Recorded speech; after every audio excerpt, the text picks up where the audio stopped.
Hello friends, आप सभी का स्वागत है आपके अपने चैनल के ऊपर। और मैं चर्चा कर रहा हूं आपके साथ आज एक दिन के विश्राम के बाद, क्योंकि आज बाज़ारों की छुट्टी थी और आप सभी लोगों को गणतंत्र दिवस की जो है शुभकामनाएं। क्योंकि गणतंत्र दिवस के उपलक्ष्य में हमने छुट्टी कल कर ली, यानी कि पूर्व संध्या पे कर ली, और आज जो है हम वीडियो आपके साथ अपडेट कर रहे हैं। और वीडियो जब भी हमारी नेक्स्ट डे जो है ट्रेडिंग डे नहीं होगा तो हम कोशिश करा करेंगे कि एक दिन का पोज लेकर आपके साथ वीडियो शेयर किया करें, जिससे कि और जो डेटाज हैं वो हमारे पास उपलब्ध हो सके। तो अब जो बाज़ार की जो बात करें तो सबसे पहले कल जिस तरीके से हमारे बाज़ारों के अंदर वोलेटिलिटी रही और तकरीबन 500 पॉइंट्स का स्विंग आपको निफ्टी में देखने के लिए मिला, और बैंक निफ्टी में ये स्विंग करीबन 1250 पॉइंट से ज़्यादा का था। और सबसे खास बात, कल मैं यूएस के बाज़ारों को देख रहा था शाम को, अभी की नहीं मैं बोल रहा हूँ, कल की बोल रहा हूँ। और यूएस के बाज़ारों में ऐसा लग रहा था जैसे कि कोई व्यक्ति जो है एक वीडियो गेम खेल रहा है, कितना भी ऊपर नीचे उस बाज़ार को कर ले, यानी कि हर 10 से 15 सेकंड में 100 पॉइंट्स का स्विंग जो है बाज़ार में देखने के लिए मिल रहा था। और बाज़ार ऐसे चल रहा था जैसे बच्चे वीडियो गेम खेलते हैं। और मुझे याद आ रहा है कि सैटरडे के दौरान जो है हमारे जो ब्रोकर्स हैं वो हमारे टर्मिनल पे कभी कभी जो है ट्रेड्स होने शुरू हो जाते थे। अगर हम सैटरडे को बैठते थे तो वो मॉक ट्रेड्स जो हैं वो सैटरडे को होते हैं। तो मॉक ट्रेड्स में क्या होता था, निफ्टी कभी 1500 पॉइंट ऊपर, बैंक निफ्टी 7000 पॉइंट नीचे ऊपर, और पल भर में जो है चीज़ें बदलते थे। तो कल यूएस के बाज़ार देख रहे थे तो ऐसा लग रहा था कि जो है मॉक ट्रेडिंग जो है हो रही है। और कुल मिला के उसी तरीके का हालांकि हमने भी देखा था, लेकिन हमारे बाज़ारों के सामने यूएस के बाज़ारों में जो वॉल्यूम्स होते हैं वो काफ़ी ज़्यादा है। और बड़ा सरप्राइज हो रहा था, चाहे डाउ जोन्स की बात हो, चाहे नेस्डेक की बात हो, और इवन S&P 500। हालांकि नेस्डेक के अंदर और जो है डाउ जोन्स में ज़्यादा नज़र आता है क्योंकि उनका वेट थोड़ा बड़ा है। और जो क्योंकि 30,000 के पॉइंट्स में कोई भी चीज़ 500-700 पॉइंट जो है घूमती हुई नज़र आएगी। तो इसका मतलब है कि बाज़ार जो है, चाहे वो यूएस के हैं चाहे बाकी वर्ल्ड के बाज़ार हैं, वो भी असमंजस में है कि फेड अगर रेट ऑफ इंटरेस्ट बढ़ाएगा तो कितना बढ़ाएगा या नहीं बढ़ाएगा, या क्वांटिटेटिव ईजिंग होगी या नहीं होगी, कितनी होगी। तो बाज़ार कंफ्यूज है। और उस कंफ्यूजन वाले बाज़ार के अंदर एक चीज़ जो है हमें समझ में आई कि बाज़ार के अंदर मंदी शायद हो ना हो, मंदी हो या ना हो, पर बाज़ार के अंदर ऊपरी लेवल्स पर तेज़ी होने में थोड़ा सा भी हमारे को जो है पोज मिल सकता है। और पोज इसलिए मिल सकता है क्योंकि बाज़ार बहुत अच्छे चले हैं पिछले 1.5 साल के दौरान, चाहे वो हमारे बाज़ार हों चाहे कहीं के भी बाज़ार हो। तो अगर रेट ऑफ इंटरेस्ट बढ़ने का सिलसिला शुरू हो गया तो एक तरीके का पोज थोड़े समय के लिए मिल सकता है। बाज़ार सोचेगा, समझेगा, विचारेगा और फिर रिएक्ट करेगा। और अगर हम यूएस के बाज़ारों में भी देखें, इंडिया के बाज़ारों में भी देखें या बाकी जगह बाज़ारों में देखें, तो इस पूरी वोलेटिलिटी के बीच में जो मुझे समझ में आता है वो ये आता है कि जो बड़े प्लेयर्स हैं, जो इंस्टीट्यूशंस हैं, उन्होंने अपनी पोजीशंस दोनों साइड की हेज कर ली हैं। यानी कि अगर बाज़ार गिरते हैं तो जब बाज़ार नीचे गिरा था वहाँ जाके अपनी पोजीशंस नीचे की बना के आ गए, फिर बाज़ार ऊपर आ गए, उन्होंने ऊपर की भी पोजीशंस बना ली, और अपनी पोजीशंस कुछ इस तरीके से बनाई हुई हैं कि जो भी आउटकम आए, यानी कि बाज़ार जिस साइड भी जाना चाहे वो उस साइड राइड करने के लिए तैयार है। और यही रीज़न है कि जो मॉक ट्रेडिंग जैसे ट्रेड्स आपको देखने के लिए मिल रहे हैं और इतनी ज़्यादा फ्लक्चुएशन या इतनी ज़्यादा मूवमेंट्स प्राइसेस के अंदर हो रही है। ये जो है मुझे पर्सनली समझ में आ रहा है, क्योंकि जब नीचे की तरफ जाता है तो लोग अपनी कुछ पोजीशंस बनाते हैं, कुछ पोजीशंस कटती हैं, फिर बीच में जब बाज़ार थोड़ी देर ठहरता है फिर कुछ पोजीशंस बनती है, फिर बाज़ार ऊपर जा रहा है, फिर थोड़ी देर बाद नीचे आ रहा है, फिर और नीचे जा रहा है, फिर दोबारा से ऊपर आ रहा है, फिर दोबारा नीचे जा रहा है। और ये 2 दिन जो है यूएस के बाज़ारों में भी देखने के लिए मिला, और 1.5 दिन हमारे बाज़ारों में भी ऐसा ही हुआ।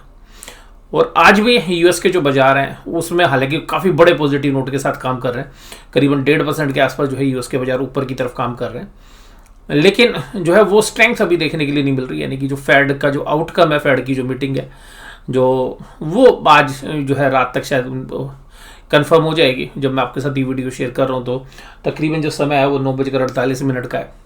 तो 9:48 पे जो है मैं रिकॉर्डिंग आपके साथ कर रहा हूँ, तो उस समय जो है अभी तक मेरे पास कोई आउटकम नहीं है जब मैंने वीडियो स्टार्ट की थी उस समय। और ये है चार्ट निफ्टी का। तो कल देखिएगा बहुत अच्छी जो है पुल बैक हुआ, और इस पुल बैक में सारे बैंकिंग स्टॉक्स का हाल था, मैं आपको यही बोलूँगा। और उसमें सबसे अच्छा पॉजिटिव काम किया एक्सिस बैंक ने। एक्सिस बैंक के रिजल्ट ने जो है पूरी जो है मैं ये कहूँगा कायनात बदल दी। और उसके बाद देखिएगा बंधन बैंक के 2 दिन पहले रिजल्ट आए थे, तो बंधन बैंक की मैनेजमेंट भी क्या बोल रही है कि जी ठीक है, अब रिकवरी आने लगी है, जो बैड लोन्स थे वहाँ से भी पैसा आ जाएगा। तो कुछ कुल मिला के जो है कंफर्ट वहाँ से नज़र आ रहा है। तो बैंकिंग स्टॉक्स ने जो है बाजार को संभाला, लेकिन इसका मतलब ये नहीं है कि बैंकिंग शायद अभी तेजी करेंगे, जो है उसकी संभावना भी हमें थोड़ी सी कम लग रही है। हालांकि बैंकिंग के अंदर क्लैरिटी काफ़ी आई है और सबके रिजल्ट्स काफ़ी अच्छे हैं, लेकिन वो शायद हमें ऐसा लगता है कि जो वैल्यूएशन है उसमें प्राइस्ड इन है, या लिक्विडिटी किस तरीके से बाजार में आएगी वो उस पर ज़्यादा निर्भर करता है। और कुल मिला के आईटी शेयर्स में जो है ज़्यादा बिकवाली हमें देखने के लिए मिल रही है। उसका रीज़न ये है कि जो रेट ऑफ इंटरेस्ट बढ़ेगा तो उसका जो असर है वो ग्रोथ स्टॉक से लोगों का ध्यान कम होते हुए इन्वेस्टिंग के लिए जो वैल्यू स्टॉक्स हैं उन पे शायद ज़्यादा फोकस हो सकता है। इसीलिए जो वैल्यू इन्वेस्टिंग स्टॉक्स हैं उनमें गिरावट नहीं है, लेकिन जो ग्रोथ स्टॉक्स हैं जिनमें आईटी जो है प्रमुख है, या जो आईपीओ में बहुत सारी जो है न्यू जनरेशन की जो फिनटेक कंपनीज है उनमें जो है ज़्यादा पिटाई हो रही है। अब अगर हम चार्ट पे बात करें तो देखिए ये जो चार्ट जब चल रहा था तो मैं कह रहा था कि कितनी तेजी से एक तरफा जो है चार्ट जा रहा है, और यही हमारे को रिस्क होता है क्योंकि बाजार कंसोलिडेट होकर नहीं चलता। जब इस तरीके से चलता है तो देखिएगा उसी का अगर आप असर भी देखेंगे तो बाजार यहाँ तक, हालांकि अभी यहाँ पे क्लोज हुए हैं, तो यहाँ तक आप देखिएगा करीबन जो बाजार की तेजी थी उसका 66% जो है बाजार नीचे आ गया। तो अगर हम इस वेव को देखें तो ये वेव ऊपर से जाके नीचे की तरफ आई है।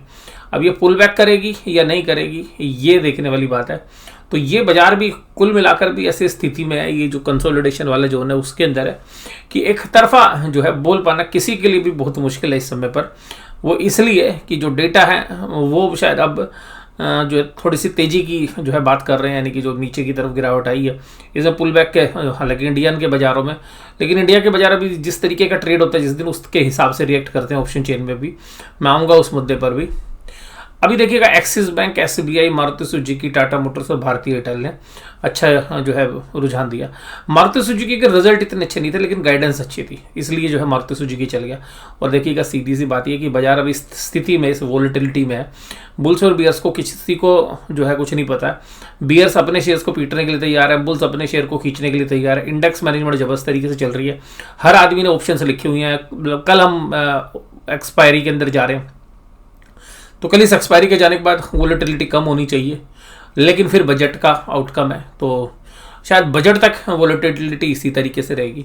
और मुझे पर्सनली ऐसा लगता है कि बजट तक शायद इंतजार करने का समय है किसी भी तरीके से। जो पोजीशन वैसे तो आज आउटकम आ जाएगा, लेकिन फिर भी हमारे लिए एक बजट भी जो है एक बड़ा इवेंट है, तो उसके बाद भी जो आउटकम्स हैं।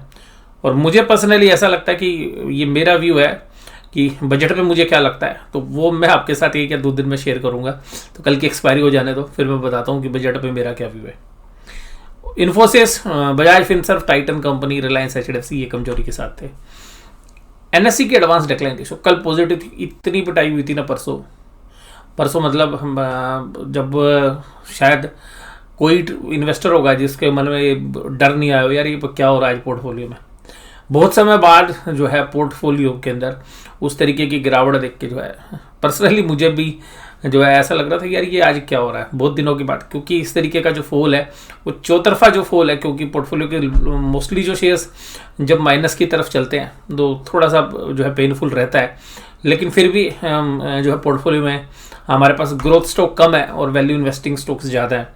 तो कुल मिलाकर उस एंगल से अगर हम देखें तो हमारा पोर्टफोलियो मार्केट में आउट परफॉर्म कर रहा था उस समय पर भी जब बाजार के अंदर शेयर्स ज़्यादा तेज़ी से गिर रहे थे। अदर देन एक शेयर लेटेंट व्यू, उसके अंदर हम इतना एंटिसिपेट नहीं कर रहे थे जिस तरीके की गिरावट थी। हालांकि फिर भी जो है आईटी के जो शेयर्स हैं इंक्लूडिंग द टीसीएस सब में जो है गिरावट थी उस दिन। और टीसीएस जैसे जो शेयर्स हैं उसमें हालांकि एक एडवांटेज है कि वहाँ पर जो है बायबैक की वजह से थोड़ा सा पॉजिटिव रुझान भी है और क्योंकि एक गैप है वहाँ पे, तो उस तरीके की जो पोजीशंस हैं वो लोग बना के बैठे हुए हैं। इसके अलावा इन्फोसिस जैसी कंपनीज तक में भी जो है गिरावट देखने के लिए मिली इस फॉल के अंदर, तो वो कहीं ना कहीं थोड़ी सी जो है इन्वेस्टर्स के माइंड में थोड़ी सी चिंता जो है जरूर करता है। बट मुझे लगता है कि लॉन्ग टर्म जो है IT कंपनी जब नीचे आएंगी, मिड कैप IT कंपनीज की वैल्यूशन बहुत जगह काफ़ी स्ट्रेच है, लेकिन लार्ज कैप कंपनीज जो है स्पेशली इन्फोसिस या TCS, इन कंपनीज में अगर थोड़ी सी गिरावट आएगी, हो सकता है यहाँ से और थोड़ी बहुत गिरावट होगी, तो ये एक वैल्यू बाय जो है बनेंगे। बेशक से ये ग्रोथ स्टॉक्स भी हैं और ये वैल्यू बाय भी हैं, दोनों का कम्बिनेशन है ये दोनों शेयर्स। तो इसलिए मुझे लगता है कि इस तरीके के शेयर्स हैं, लार्ज कैप भी है इंडिया के हिसाब से। और जहाँ पर तेजी अगर हम देखें तो Maruti Suzuki, axis, SBI, IndusInd bank, UPL, भारतीय एयरटेल, ये सब तेजी के साथ काम कर रहे थे। और अभी देखिएगा जब वैल्यू इन्वेस्टिंग की बात हो रही है, तो इस गिरते हुए माल में एक शेयर तो देखिएगा सेफ मुझे लगता है कि होना चाहिए, वो है ITC। हालांकि थोड़ा सा इन्फ्लेशनरी प्रेशर आ सकता है, लेकिन फिर भी यहाँ पे जो वैल्यू इन्वेस्टिंग वाले जो शेयर्स हैं वो थोड़ा सा प्रोटेक्ट होते हुए नजर आएंगे। विप्रो, बजाज फिनसर्व, टाइटन, टेक महिंद्रा, इन्फोसिस जैसे शेयर्स जो है गिरावट में थे, क्योंकि इससे पहले दिन जब हम बाजार के गिरने की बात करें केवल 2 ही शेयर्स पॉजिटिव थे, तो आज गिरने वाले कम थे लेकिन फिर भी काफ़ी शेयर्स थे। और रिलायंस थोड़ा सा परफॉर्म नहीं कर रहा है। रिलायंस की बहुत सारी न्यूज़ भी आ रही हैं, मीडिया में जो है मैनेजमेंट करने की कोशिश की जा रही है। रिलायंस इंडस्ट्रीज़ की बहुत अच्छी पॉजिटिव न्यूज़ का फ्लो है, लेकिन फिर भी देखिएगा बाजार के अंदर जब इस तरीके की वोलेटिलिटी होती है तो बाजार देखिएगा थोड़ा सा पनिश तो करता है। बट कुल मिला के हमें लगता है कि रिलायंस इंडस्ट्रीज़ में निचले लेवल्स पर जब अगर भाव आएंगे तो शायद इसमें एक बाइंग मोमेंटम आपको दोबारा से देखने के लिए मिल सकता है। निफ्टी बैंक 37706, ये आज का लीडर है, यानी कि कल इसी ने जो है लीड किया था पूरे के पूरे बाजार को। अगर बैंक निफ्टी के शेयर्स नहीं चलते तो शायद निफ्टी भी पॉजिटिव नहीं होता। तो निफ्टी के पॉजिटिव होने में सबसे ज़्यादा जो है मोमेंटम निफ्टी बैंक के स्टॉक्स में, और निफ्टी बैंक में भी SBI और एक्सिस बैंक की जो है मेन भूमिका थी। देखिएगा इसका जो चार्ट है अगर आप देखेंगे तो ये निफ्टी के मुकाबले में स्ट्रॉन्ग है, निफ्टी के मुकाबले में स्ट्रॉन्ग है। ये देखिएगा जब चला था तो चला भी कम था निफ्टी के मुकाबले, गिरा है तो गिरा भी कम है। और निफ्टी में रिजल्ट तो ठीक आए हैं, लेकिन रिजल्ट से ज़्यादा मुझे लगता है कि लिक्विडिटी ज़्यादा ड्राइव करेगी। अगर लिक्विडिटी सच में अगर कम होगी तो देखिए वो सभी सेक्टर को इम्पैक्ट करेगी। और ये कैंडल हालांकि काफ़ी मजबूत कैंडल है इससे पहले वाली रेड कैंडल के सामने, तो ये काफ़ी अच्छी स्ट्रेंथ दे रही है। और इसीलिए देखिएगा आप जितने भी कॉल राइटर थे सब बैकफुट पे आ गए। तो कल जबरदस्त तरीके से कॉल अनवाइंडिंग हुई है, यानी कि मंदी करने वाले जो ट्रेडर्स थे और जिन्होंने स्पेशली कॉल रखी थी वो इस तरीके की तेजी को देख के कल घबरा गए और उन्होंने अपनी कॉल अनवाइंड कर ली, जो ऑप्शन चेन में भी आपको नजर आएगी। SBI देखिएगा 280 पॉइंट की पारी खेलता है, एक्सिस 224 पॉइंट की 224, कोटक महिंद्रा 72, बंधन bank, IndusInd bank, HDFC bank last time में देखिए पॉजिटिव आया, नहीं तो पूरे दिन भर जो है माइनस चल रहा था। और कुल मिला के 0.09% की तेजी, सारे के सारे शेयर्स तेजी के अंदर थे बैंक निफ्टी में। और अब एक ऐसे डेटा पॉइंट की बात जहां पर चर्चा करनी जो है विशेष रूप से बनती है, और वो चर्चा है कल शाम को जब FIIs और DIIs की डेटा है, तो शायद आप में से बहुत सारे लोग शॉक हो गए होंगे कि यार FIIs ने 7000 करोड़ की सेलिंग की। और मैंने 2 दिन पहले की थी, देखिएगा बाजार तो गिरना है, इसको बचाना है तो तारणहार बन के DIIs ही आएंगे।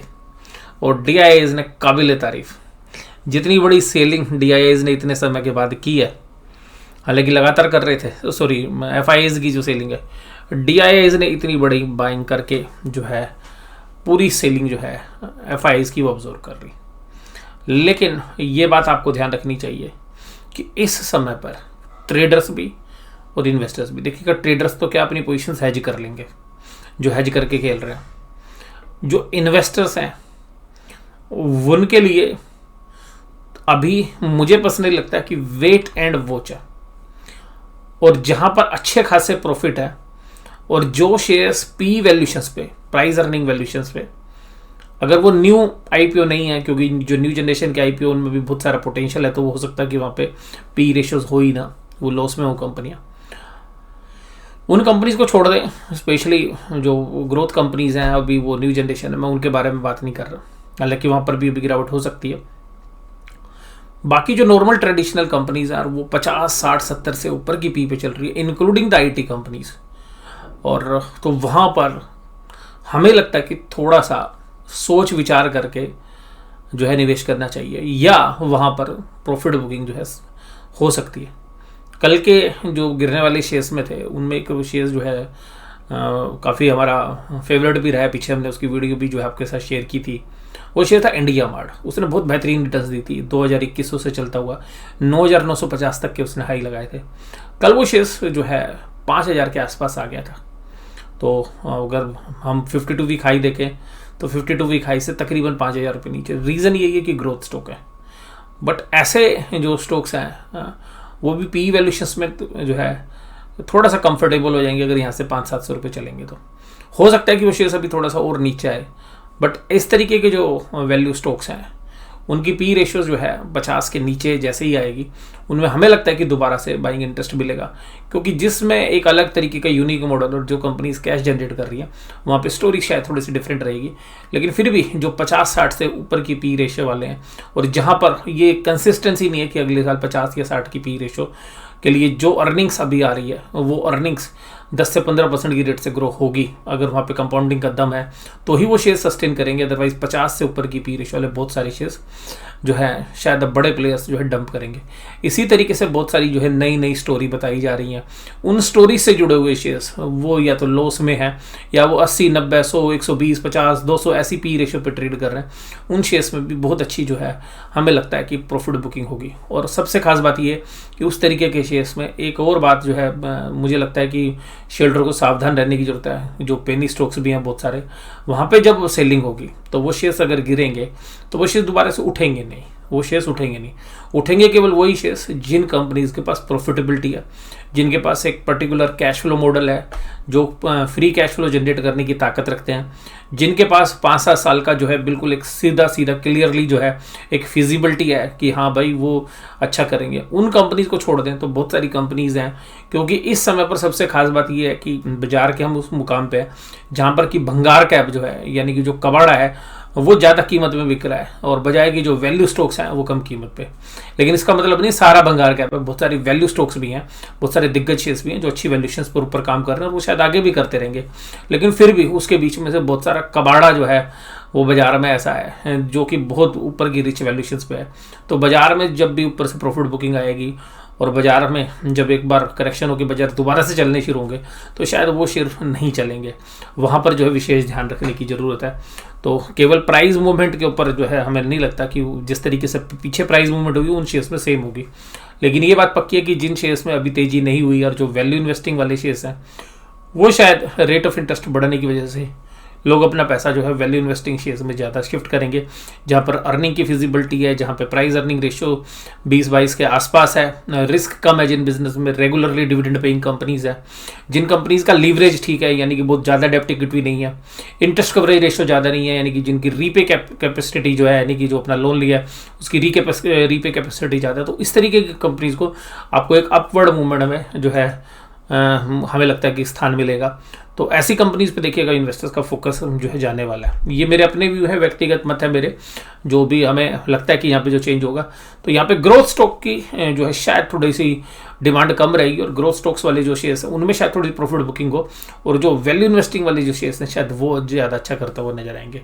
और अब हम प्राइस पैटर्न भी देख रहे हैं कि जो ग्रोथ वाले स्टॉक्स हैं उनमें प्रॉफिट बुकिंग है। इवन बजाज फाइनेंस के अच्छे रिजल्ट आने के बाद एक ग्रोथ वाली कंपनीज है तो उसको ऊपर की वैल्यूशन से शायद इसलिए थोड़ा सा करेक्ट हो गया।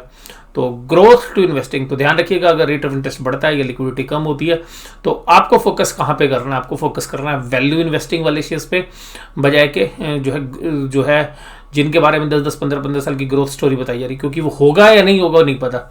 लेकिन जो कंपनी कंसिस्टेंटली ग्रो कर रही है शायद उनमें भी रुझान पॉजिटिव रहेगा वैल्यू इन्वेस्टिंग के साथ, कि जो कंपनी साल दर साल जो है जिनका जो हम ये बोलें कि CAGR जो है वो अच्छा रहने वाला है तो वो कंपनियां तो अच्छा करती रहेंगी।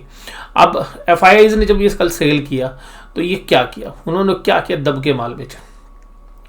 तो उन्होंने इतना माल बेच रखा है इस महीने, अब कल की एक्सपायरी में मुझे पर्सनली ऐसा लगता है कि हो सकता है कि जो भी न्यूज़ आउटकम रहे, लेकिन एफआईआईज ने जो है अपनी शायद पोजीशन जो है दोनों तरफ हेज कर रखे। ज़्यादातर सौदे जो है उनके मंदी वाले हैं, कल तक के लिए तो कम से कम है।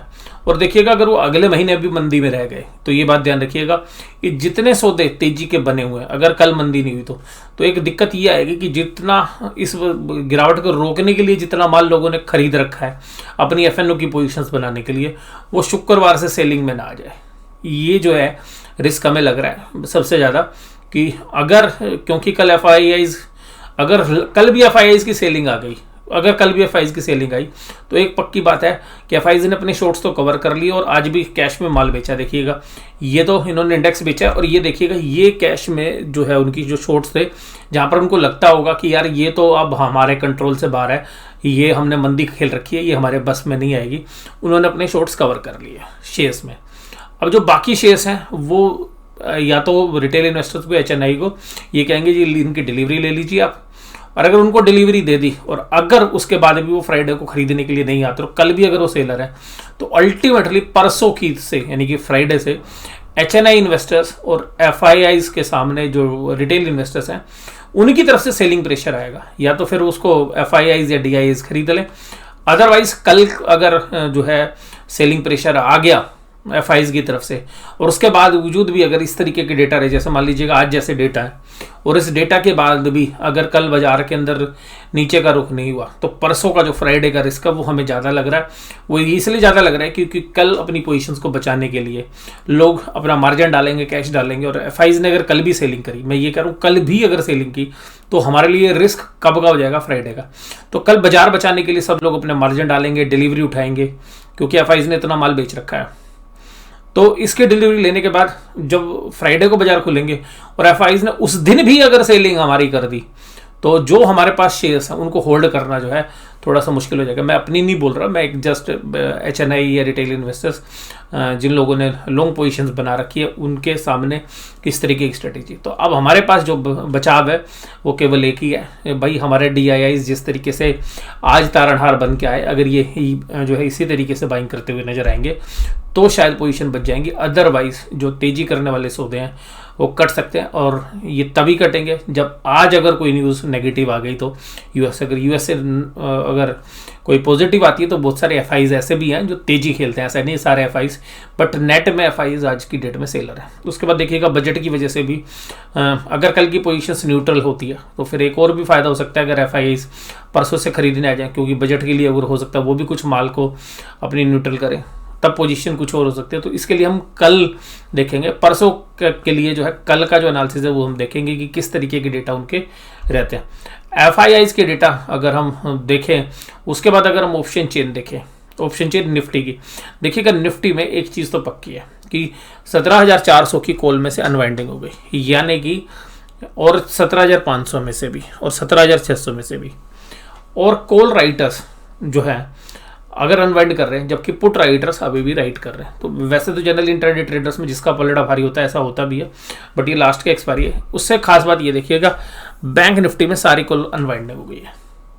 इसका मतलब है कि बैंक निफ्टी में तेजी करने वाले एग्रेसिव है, जिन्होंने भी मंदी कर रखी थी या कह रहे थे कि बाजार नहीं गिरेगा, वो बेचारे बैकफुट पे आ गए।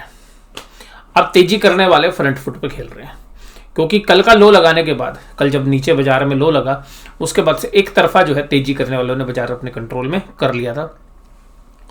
तो उन सब के बाद जो है जबरदस्त बुल राइटिंग हुई है। लेकिन ये ध्यान रखना है आपने कि कल होगा जो है काफ़ी वोलेटिलिटी वाला दिन, दोनों पार्टीज अपनी तरफ से खींचने की बाजार से कोशिश करेंगी। यूएस के जो फेडरल रिजर्व है वहाँ से किस तरीके का न्यूज़ आउटकम आता है, उसके बाद जो है अगले हफ्ते की अगले महीने की पोजीशन बननी शुरू होंगी। तो कल का दिन काफ़ी क्रूशियल है और मंथली एक्सपायरी भी है, तो वोलेटिलिटी वाला दिन जो है हमें लगता है कि देखने के लिए मिलेगा कल भी। और किसी भी तरीके से अगर यूएस के बाज़ारों में से कोई ख़राब न्यूज़ नहीं आती है तो देखिएगा बाज़ार न्यूट्रल टू पॉजिटिव है, न्यूट्रल टू पॉजिटिव है, अगर यूएस के बाज़ारों से कोई नेगेटिव खबर नहीं आती है तो। अदरवाइज फिर एक वोलेटिलिटी वाला दिन रहेगा और पोजीशंस दोनों साइड की बनी हुई है। तो कल जो है बहुत ही अलर्ट होकर खेलने का दिन है जो भी ट्रेडर्स हैं, और जो ट्रेडर्स नहीं है मैं उनको यही कहूँगा कि कल बाजार देखने का टाइम है, बाजार को देखिएगा। और अगर आपके पोर्टफोलियो में कोई ऐसे शेयर्स हैं जो 100, 150, 200 पीई पर ट्रेड कर रहे हैं और वो अभी नई आईपीओ में आई हुई कंपनियां नहीं है, तो उन कंपनीज़ में आप एक चीज़ ध्यान रखिएगा कि उनकी हिस्टोरिकल पी रेशियोज देखिएगा। अगर वो अपनी हिस्टोरिकल पी रेशियो से, यानी कि 5 साल का एवरेज है, उससे अगर वो 30-40% ऊपर चल रही हैं, तो उन शेयर्स में आगे चल के प्रॉफिट बुकिंग होने की संभावना हमें लगती है। तो आज का ये एनालिसिस हमने डिटेल में आपके साथ किया। कैसा आपको लगा? वीडियो देखने के लिए धन्यवाद। Thank you very much. Comments जरूर करिएगा कि किस तरीके का लगा। Thank you very much.